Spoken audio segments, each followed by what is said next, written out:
Robinson Sakya. I'm 51 years old. I Triumph Scrambler 400X चलाउँछु. I have worked about 30 years in different fields in the UK. When I was 19, third overall Dharmashri मैले त्यो बेला जिते थिएँ. मैले bike चलाउन सिकेको भनेको ड्याडको साँचो चोरेर बाइक चोरेर लाग्थेँ. प्याराग्लाइडिङ सिकेँ and I was a competitive level. प्याराग्लाइडिङमा एउटा 15-16 किलोको ब्याकप्याक बोकेर you can check weather and it can fly off and then the sky is yours.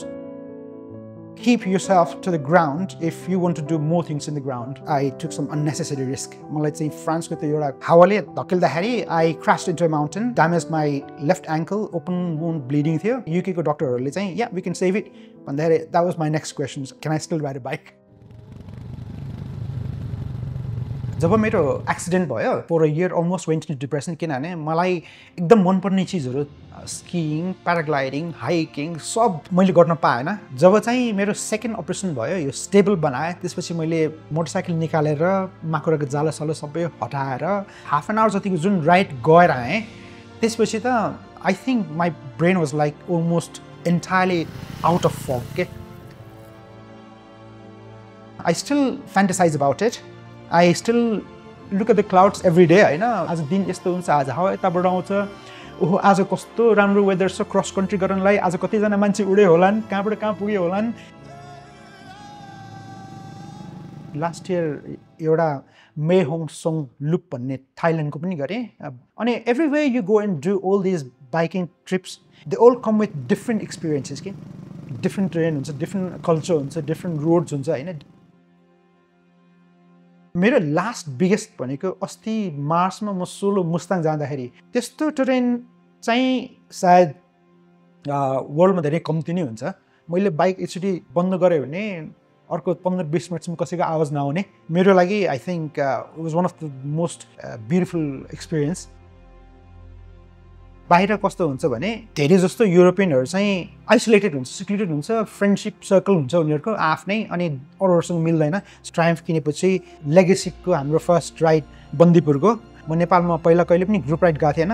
2 दिनको राइडमा we made so many good friends like almost friendship for life भन्ने खालको. Few of those friends are still so closely in contact with me. We always plan things together. We go drink coffee together. It's a cool community to be because it encapsulates the whole generation. I mean, veteran rider भयो. We're in our later decades of life. There were decades and decades of difference between our age. अनि गफ गर्दाखेरि when we talk about bike, the passion was same. We talked about the same thing. So we were all on the same ground. Okay? And that was a beautiful thing. I'm 51 now. Bike heavy लाग्न थाल्छ अनि आफ्नो maneuverability अलिक कम हुन्छ. That's why it is important to take time out for yourself to do something you really like. 2 weeks मा गर्नुपर्ने काम छ भने मैले अलि राति धेरै काम गरेर weekend मा time निकाल्थेँ. Weekend I never used to work. You don't strive to ride fast, you strive to ride longer. किनभने हामीले 1 वर्ष हैन, 2 वर्ष हैन, 10 वर्ष हैन, 50-60 वर्ष बाइक चलाएर बस्नु छ नि.